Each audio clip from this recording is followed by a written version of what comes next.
বলো। একটা বনে একটা বাঘ ছিল আর একটা হরিণ। তারা দুজনে প্রতিদিন শিকার করতে যেত। একদিন বাঘ জঙ্গল থেকে মাংস এনেছে। হরিণ দেখে বলে সিংহ মাংস পেল কোথায়?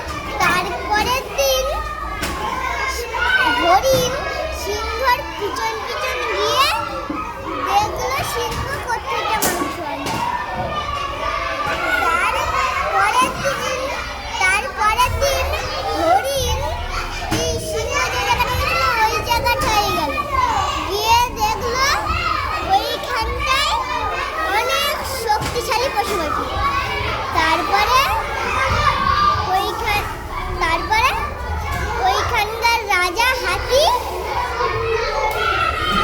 কচ্ছপকে বলল যে হরিণকে শিকার করে নিয়ে আসো।